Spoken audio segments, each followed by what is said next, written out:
Olá, bom dia. Meu nome é Amanda e sou analista técnica do Service Desk da Intertox. Hoje vou apresentar o webinar sobre persistência, bioacumulação e toxicidade para o meio ambiente aquático. Então, antes de iniciarmos o conteúdo, eu vou passar rapidamente pela agenda do nosso webinar. Então, primeiramente, eu vou falar brevemente sobre a Intertox e logo em seguida já vamos entrar no assunto meio ambiente, sobre o que é o meio ambiente, quais os impactos do meio de substâncias e componentes químicos no meio ambiente, de como ele vai interpretar isso, de como ele vai receber e como que uma substância pode influenciar no nosso meio ambiente. Então, nós vamos falar também sobre o que é persistência, o que é a bioacumulação, toxicidade. Também temos que lembrar das legislações e dos órgãos que visam proteger esse meio ambiente. E, por fim, vamos comentar sobre documentação de segurança. Ao final do webinar, nós teremos alguns minutos reservados para algumas dúvidas. Então, é importante a gente lembrar que esse é um assunto de extrema importância. Recentemente tivemos duas tragédias, uma em Minas Gerais e a outra no Rio de Janeiro, e é importante estarmos sempre à frente desse assunto para evitar que esse tipo de tragédia aconteça e saber como reagir diante disso. Bom, agora vamos falar um pouco sobre a Intertox. A Intertox é uma empresa de consultoria com corpo técnico multidisciplinar, com químicos, biólogos, farmacêuticos, bioquímicos, engenheiros, entre outros, que visa assegurar as condições de conhecimento para segurança química, toxicológica e também ambiental. Então vamos entrar agora no nosso assunto. Quando nós pensamos em meio ambiente aquático, logo vem à nossa cabeça que é um ambiente extremamente complexo. Ele vai compreender diversos tipos de ecossistemas, como rios, lagos, mares e oceanos, e todos esses têm um fruto de interações complexas, e elas também são únicas, particulares de cada um. Logo, é de se esperar que a vulnerabilidade dessas, diante a compostos químicos e também substâncias químicas, vai ser diferente. Então, para a gente entender qual que é a vulnerabilidade, como que elas reagem, como que esses meios reagem, nós precisamos entender que vai depender das propriedades físicas e também químicas dos contaminantes e também dos produtos resultantes dessa interação, também de qual é a concentração desses contaminantes no ecossistema, qual que é a duração da descarga desses contaminantes, se vai ser contínua ou não, e também quais são as propriedades desse ecossistema, a localização, quais são as substâncias que já estão presentes nessa região. Então, da mesma forma que cada um vai ter um tipo de reação diferente, uma vulnerabilidade diferente, o impacto também vai ser diferente. Então, os efeitos bioquímicos e fisiológicos são provocados, são diferentes entre eles. Mas é importante ressaltar alguns, como a modificação da permeabilidade de membranas celulares, também alteração na estrutura de enzimas, distúrbios nos processos respiratórios, dentre muitos outros. Nós precisamos lembrar também que uma vez que esses contaminantes estão nesse sistema, nesse ecossistema, ele vai estar sujeito a vários processos, uma combinação de diversos processos que podem afetar o seu destino. Então, por exemplo, no caso dos compostos persistentes, o que são esses compostos? Eles são os compostos que resistem ao processo de degradação, por isso eles persistem no ambiente por longos períodos de tempo, como por exemplo o mercúrio. Se eu tiver um descarte contínuo do mercúrio no meio ambiente, pode levar a uma acumulação ao nível ambiental suficiente para resultar em uma toxicidade. Então vamos pensar quais são os processos que eu preciso para confirmar que o meu contaminante ele vai ser ou não persistente naquele meio ambiente. Então nós temos, por exemplo, a hidrólise, que é a reação de decomposição ou alteração de uma substância pela água. Também temos a fotólise. A fotólise é a decomposição química ou a dissociação molecular que vai ser provocada pela absorção de fótons. Nós também temos a complexação. A complexação é a formação de um complexo, que vai ser resultado de uma reação entre um íon metálico e um ligante. Por fim, nós também temos o processo de destruição de um produto por micro-organismo, ou seja, a biodegradação. Então, além de todos esses processos, nós também vamos ter a bioacumulação. A bioacumulação nada mais é do que um processo que ocorre quando um composto ou um elemento químico vai se acumular em alta concentração nos organismos.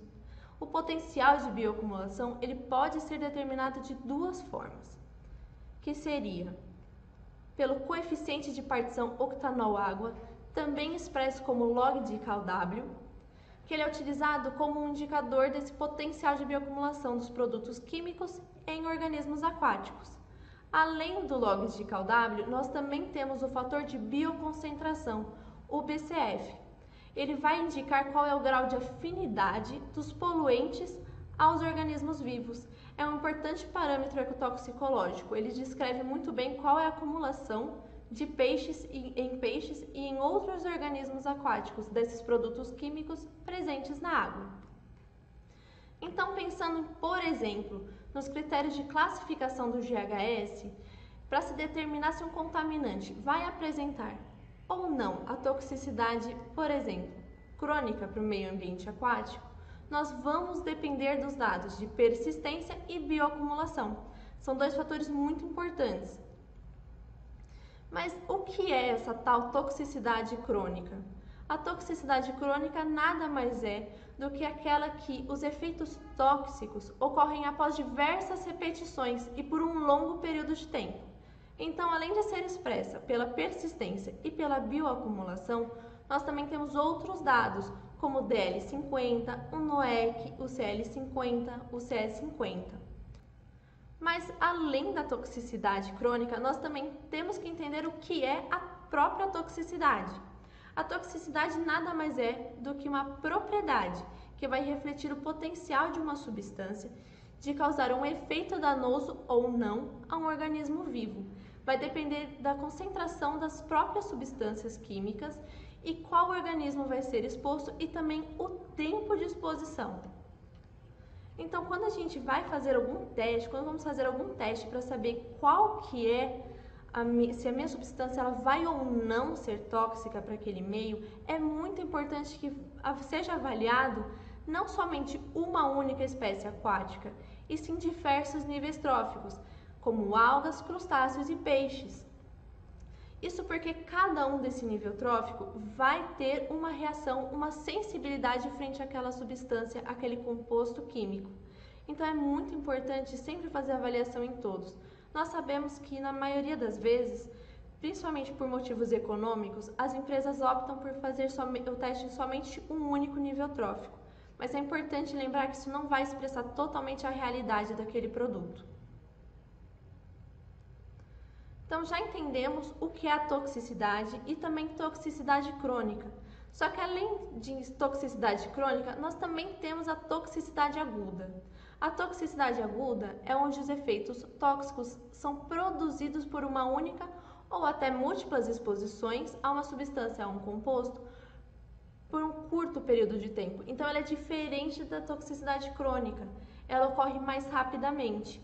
Os testes da toxicidade aguda, ela também são muito parecidos com o da toxicidade crônica, podendo ser expresso por DL50, que é a dose letal média, a CL50, que seria a concentração letal média, e a CE50, que é a concentração efetiva média. Então, todos os efeitos tóxicos medidos por meio de testes incluem qualquer resposta exibida por um organismo ou uma população resultante de um estímulo químico.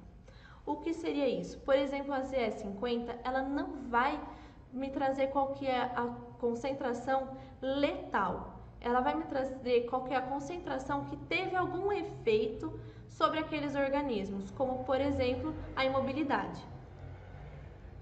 Então, já visando e entendendo que o meio ambiente ele é muito complexo e tem diversas formas que ele vai reagir frente a diversas substâncias, diversos compostos químicos. Visando isso, nós temos diversas legislações e órgãos que vão procurar a saúde no nosso meio ambiente.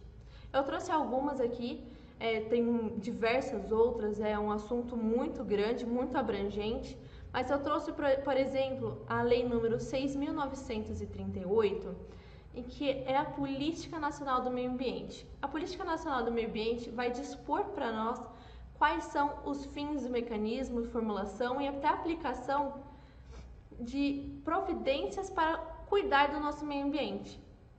Por isso que ela é tão importante. Além disso, nós também temos a Lei número 9.605, que é a Lei de Crimes Ambientais. Então, ela vai dispor todas as sanções penais que pode acontecer caso nós causemos algum mal para o meio ambiente. Então, nós também temos aqui a Convenção de Estocolmo e também, por exemplo, a CETESB. A CETESB ela traz para a gente diversas disposições e testes para como nós podemos descobrir se o nosso produto, a nossa substância, ela vai ou não trazer algum tipo de toxicidade para o meio ambiente. Além disso, nós também temos aqui a norma técnica, a norma NBR 14725, ela foi embasada pelo decreto 2657, que promulga a Convenção 170 da Organização Internacional do Trabalho. Ela é relativa à segurança de produtos químicos de um tratado que foi assinado em Genebra em 1990. Além disso, também pela NR 26 do Ministério do Trabalho e Emprego, é informado que o produto químico utilizado no local de trabalho deve ser classificado quanto aos perigos para a saúde e segurança dos trabalhadores. Então, já entrando nesse assunto, tudo isso é de acordo com o GHS. Então, o que é GHS? No GHS, GHS é um livro, é o Purple Book, é um livro da ONU, e nele nós temos a disposição de que deve ser fornecida, na seção 12, a avaliação do impacto de uma substância ou uma mistura quando ela for liberada para o meio ambiente. No Brasil, pela norma que eu mencionei, a NBR 14725, na parte 4, é informado que, na seção 12 da FISPIC, que a FISPIC nada mais é do que um documento com 16 seções a respeito dos perigos que aquele produto pode trazer para a gente. Ele vai ter todas as informações para a nossa segurança, para a segurança dos nossos trabalhadores. Então, no Brasil, nós temos essa norma que na seção 12 também deixa claro que nós devemos mencionar, nós devemos avaliar qual o impacto ambiental de uma substância ou uma mistura no meio ambiente. Então, como que eu vou descobrir se a minha substância, a minha mistura, ela vai trazer algum impacto, se ela vai ser classificada de acordo com essa norma para o meio ambiente? Então, eu tenho aqui a FISPIC, a seção 2 da FISPIC, onde menciona a identificação de perigos. Para esse produto, eu tenho a seguinte classificação. Ele é perigoso para o meio ambiente aquático agudo na categoria 1 e também perigoso para o meio ambiente aquático crônico também na categoria 1. Como que eu cheguei nessa conclusão? Lá na seção 12, eu vou ter as informações ecológicas sobre o meu produto. Então, eu tenho os dados de ecotoxicidade, onde eu vou ter a minha CL50, a minha CE50 e também outros dados. Então, vamos primeiro avaliar essa parte de ecotoxicidade. Onde eu vou inserir esse dado? Lá na norma mencionada, eu tenho uma tabela para a classificação de substâncias como tóxica aguda para o meio ambiente aquático. E aqui eu vou ter diversas disposições de qual seria o critério para enquadrar a substância, ou na categoria 1, ou na 2, ou na 3. Para esse produto, os dados encontrados na seção 12 me enquadram na categoria 1. Então, eu posso afirmar que a minha substância ela é tóxica aguda na categoria 1. Mas e para classificar o meu produto como tóxico crônico? Para isso, eu tenho aqui o dado de persistência e degradabilidade e também qual é o potencial bioacumulativo, como o BCF e o dado de log de Kaldabrio. Da mesma forma que eu tenho para toxicidade aguda, eu também tenho para toxicidade crônica. Então, aqui, avaliando todos os dados que eu tenho sobre o meu produto, eu também vou classificar ele na categoria 1. Então, eu também posso afirmar que é tóxico crônico na categoria 1 para o meio ambiente aquático. Para misturas, nós também temos as informações na mesma norma, porém nós sabemos que é um pouco mais específico, sendo necessário o conhecimento das substâncias e outras informações.